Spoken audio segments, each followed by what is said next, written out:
And 5, 4, 3, 2, 1. What's up mga people and mga press? Welcome everyone sa ating Tawag ng Tanghalan Media Con. Ang daming friendly faces today, Lorraine. Tamang-tama nga na basta press, laging present. Ako po si Anthony Castillo, Tawag ng Tanghalan Season 5 finalist. At syempre ako naman po si Lorraine Galvez, Tawag ng Tanghalan Season 5 finalist as well. Maraming salamat po for always being present kapag may pasabog na ganap ang ating programa. At syempre, welcome din sa lahat ng nanonood sa ating online live stream. Ako, andito tayo ngayon dahil excited na tayo sa resback ng pangmalakasang botesan sa pambansang entablado ng kantahan. Kaya naman, welcome to Tawag ng Tanghalan All-Star Grand Resback 2025 MediaCon!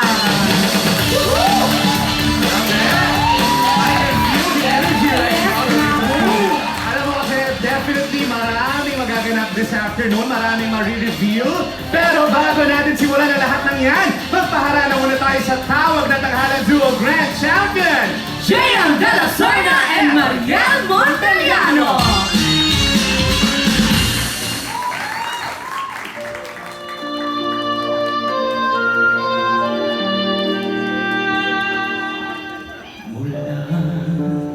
nang makilala ka, una ko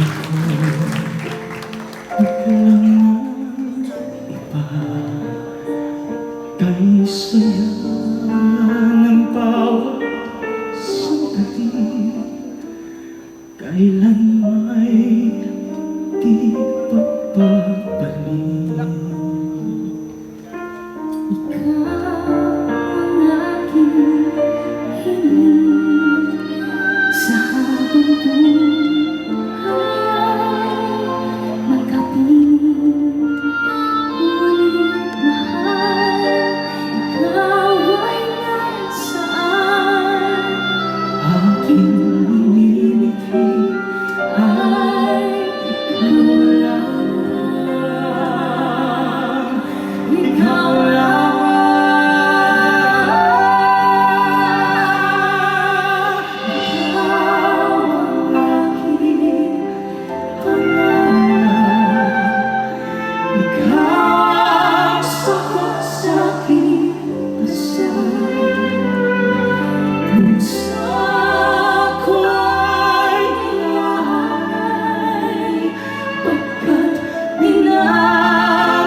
Grand final. Grabe, no? Ito na ang definition ng champion. Tama ka dyan, Lorraine. Once again, thank you sa ating TNT Duo Grand Champions, JM and Mariel. Napakahusay. Nakaka-excite tuloy lalo, no? True. Kaya naman, huwag na natin patagalin pa. Pero so, welcome our esteemed leads pagdating sa kantahan.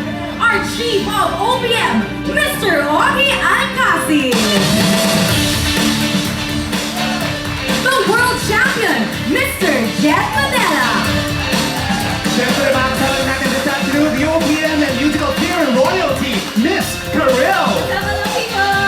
And the maestro, Mr. Louie Ocampo. Hello po sa ating mga burado. Namiss po namin kayong makita dito sa entablado natin. At syempre, bago po tayo mag-umpisa, kamusta naman po, ano pong nararamdaman ninyo ngayon? Samot-saring excitement. Nakikita ko lahat ng mga napakagagaling. Ako kasi very inspired ako sa mga race backers kasi iba ang apoy na nananalaytay. Hindi, dugo pala nila. May kakaiba silang dugo. Oo, pero sabi nga ng aking kapatid na si Perena, iba ang apoy na nag-aalab sa kanilang damdamin. Correct. Hindi nawawala eh.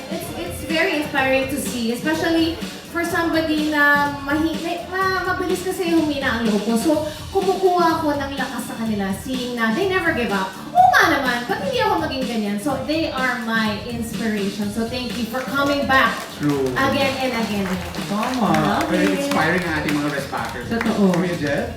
Yes, actually kanina nung papasok kami, nung nakikita ko sila, Uy, si ano.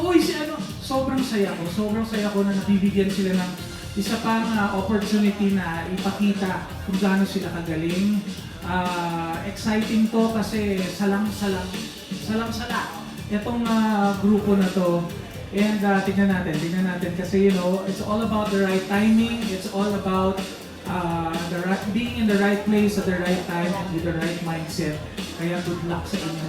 At mahirap ma-excite si Jed, ha? Bihira lang yan eh. So, pag sinabi niya yun, wala. Oo, hindi kasi nakikita ko mga to since the time na sumali sila and until, after sila sumali sa mga respective seasons nila, nakikita ko sila sa mga sarili nilang avenue online, sa mga live performances, at nakikita ko nag-grow sila. Kaya tingnan natin kung anong growth ang papakita nila sa resbakan na to.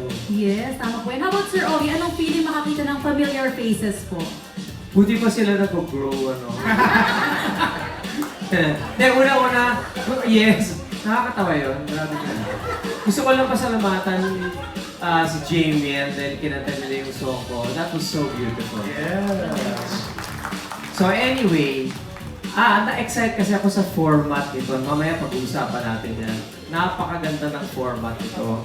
Makikita natin, patibayan ito. Tapos ngayon may mga kabataan pa. Diba? So, it's nice to see old faces. It's doubly exciting to see new faces. So, God bless you. Alam niyo po, itong tawag ng tanghalan. Ito sasabihin ko na. Ito ang pinakamahirap na singing contest sa buong mundo. Dare I say. I think all of you will agree. Ito ang pinakamahirap. It stands the test of time. Diba? Meron, I think there was a season, parang tumagal tayo ng mas mahaba pa sa isang taon, hindi po ba? That it's a marathon. Patibayan ito. Season 6. Season 6 yun.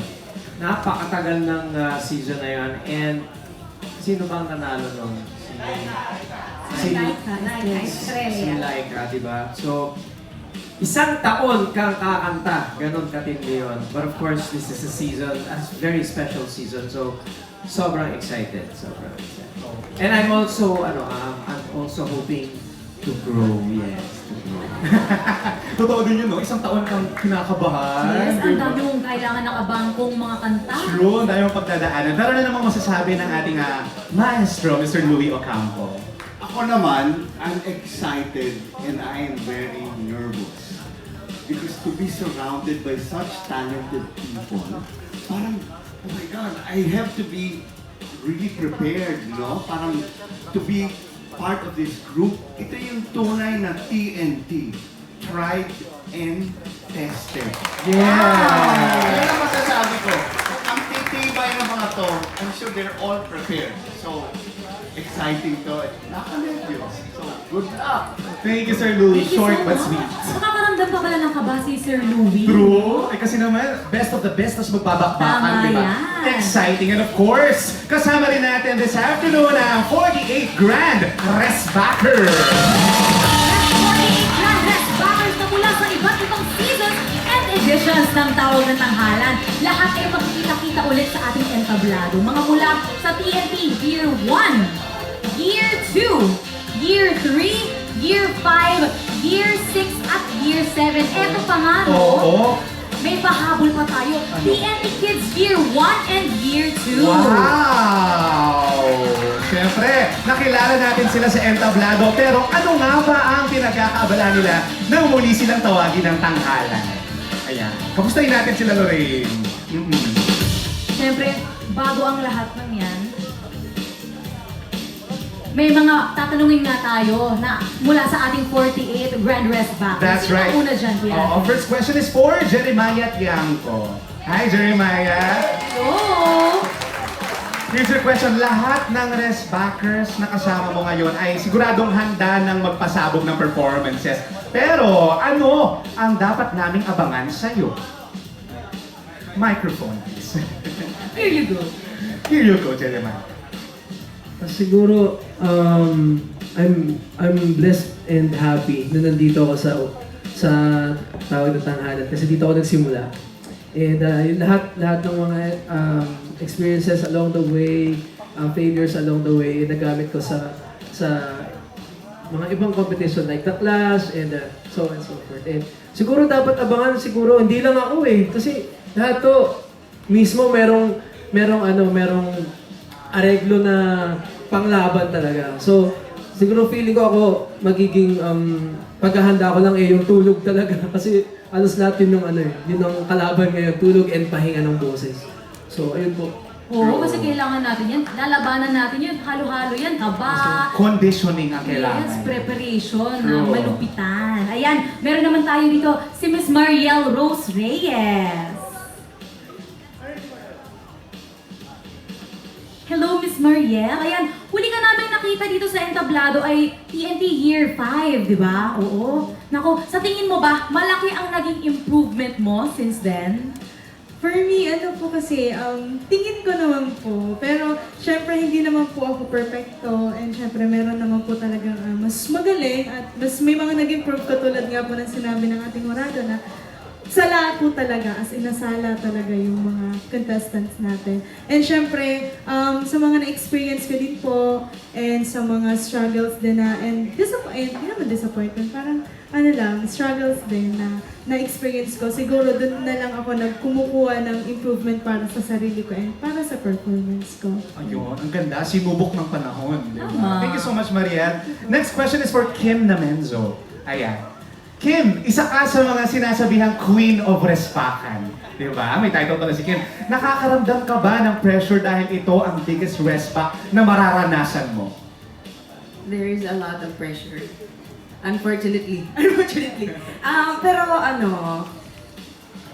this time I have a different mindset compared po sa mga dumaan na respa ko, like season 3, TNT Duets. So ngayon, gusto kong maging fun lang for me yung experience. Kasi kahit may pressure kasi, ngayon marami akong kakilala na nakita ko uli, and then na-miss ko kasi yung TNT stage. So, I need this to be a very fun experience. So, tsaka sino naman ako to pass up another opportunity na binigay ng Showtime. This show has given me nothing but a lot of opportunities. So, I love being here. Thank you po. Ako, iba talaga ang na-open na opportunities ng tawag ng tanghalan. At tama nga yun, no? Siyempre, ilang beses na natin nakita si Ate Kim na Yes. laging kabado, laging laban na laban. Ngayon, enjoyment na lang talaga. Thank you so much. Ito pa naman, si Miss Rachel Gabreza. Ito na siya, no? Lumaban at nagwagi sa isang international competition sa London. Sa tingin mo ba, ano ang magiging edge mo dito sa iyong resback? Ako, for me naman, lahat po kami may edge. Siguro ako na lang, like what Kim said, is that we just need to enjoy. Ako, for me kasi, ako talaga, ang inaalala ko na lang is kalabanin yung sarili ko. Kasi kailangan talaga, minsan, kailangan natin isipin na hindi kalaban yung mga... Kasi ako, for me, I'm having fun with them. And then, ako, sobrang happy ako to be back here kasi this is the, kumbaga, dito ako nagsimula, this is the beginning. Dito po nakilala si Rachel Gabreza, and I am very thankful kasi andito po ako ulit. And yeah, having fun na lang talaga. Diba? Having fun. Ayan. Thank you so much sa ating mga Resbackers. Kasama nga natin ngayon ang ating friends na always updated, Lorraine. Yes, Nandito kasama sila. natin. Ang dami nila. Oo nga, dito ang ating press for today. At syempre naman, Kuya Anthony, marami tayong maririnig mula sa kanila. Tama yan. Excited tayo lahat para sa mga questions ng ating madlang press. Pero gusto muna natin malaman ang saloobin ng ating mga horado. Ayan. Dahil Resbackers po, lahat ng contenders dito, mas magiging strict ba kayo sa pagiging horado? Ay, Anike? Hindi ko alam kung strict yung tamang word, pero before they perform, we always try to cheer them on and let them know na we are on their side and we want them to give their best performance. So sa bandang stricto, siguro i-review ko rin kung ano ba talaga gusto kong mapanood sa isang outstanding performance. Hindi na masyadong ibibigay yung that was good, that was great. Yung ano ba talaga hinahanap ko. Kailangan isipin ko once again, what do I really want to see? And what made them shine at that moment? Yung sa performance lang din. Siguro sa bandang yun. Sa performance na kagaganap lamang. Kasi minsan, kino-consider mo ba yung ibang performance or future performances? Hindi. Performance that very moment. Yung moment. Oo, yung moment na yun. Ano ba naramdaman ko at na-experience ko right there and right there. Kumbaga back to zero lahat. Yes, oo. Thank you so much. Alright, strict in the sense na siguro dapat talaga maging strict kasi magagaling kayong lahat. But at the same time, of course, consideration din, di ba? Be very considerate, considering yung sitwasyon na it's still a competition. Yung mga nerves and yung nervyos andyan pa talaga. But at the same time, I also want to see somebody who is going to stand out from all of these amazing artists. Kasi kayong lahat, for me, you are all champions in your respective styles and genre. But we will see kung sino talaga ang magsa-stand out. Yun yung gusto ko yung mararamdaman ko. Kasi given na yung boses nasala na kayo So given na yung boses, sino ang makakapagbigay ng kilabot when it comes to performance, when it comes to your overall dating sa tao. So yun, nakaka-excite. Yung stand out naman ang hinahanap ni Sir Jed. How about Sir Ogie? Stand na naman ako. Hindi mo yung stand out daw. Sensitive kasi ako. Nakakatawa yun. Grabe tawa. Okay. Alam nyo, nakikinikinita ko lang, no? Na medyo kawawa yung gong. Kasi parang hindi siya maririnig. Dahil magaling kayong lahat. Wow! So itabi nyo lang siguro. So paano si Ryan Bang? Wala. Nakatayo lang siya doon. I don't think it will ever be heard because all of you are seasoned performers. You know, in terms of strictness, how can I be strict to people who already know their craft? But I think what you deserve from me is my honesty. I think I need to be honest with how you made us feel when you perform. Minsan kasi dahil magagaling na kayo, it's probably just a matter of who wants it more. Di ba parang sa basketball yan lagi sinasabi nila yan.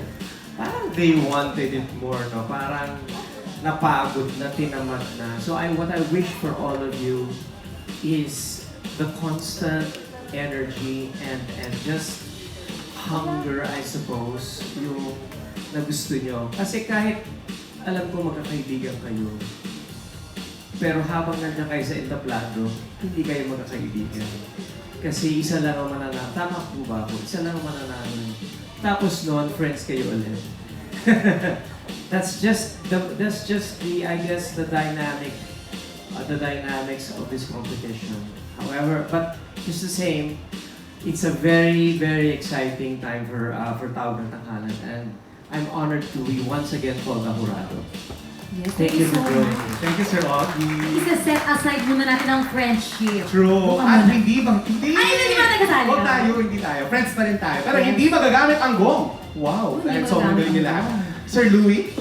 Ako naman, to be honest, I don't think I will have to be strict. Because ang gagaling yun eh. But then again, there's this saying na sometimes a runner will stumble. Meaning, on the day of your performance, malay nyo, may nakalimutan nyo yung lyrics, o talagang you really went super sharp or super flat, I will call your attention. But I don't expect that eh. Because ang gagaling nyo na. Kaya respakan to eh. So, hopefully, when we are there, judging all of you, make us enjoy. Make us enjoy and have fun. And so, let us hear what you can give us so that we will enjoy. But again, then again, if kung may dumaplis, tataas yung kilikili. Yan ang masasabi ko. Ayun, thank you so much, Sir Louie. Maraming salamat sa ating magigiting na horados. Thank you. Ang ganda nito kasi nakakakuha tayo ng mga insights True. nila per hurado, kung ano ba ang perspective nila, anong hinahanap nila this season. Yes, at saka ngayon pa lang yung 48 Press Bankers natin, nagkakaroon na sila ng idea, di ba? Paano sila magpe-prepare for this upcoming competition. Right, Lorraine? Yes, tama po yan. At syempre, bago ang lahat, meron po muna tayong papanoorin para sa ating mga madlang people. Kaya naman, let's watch this.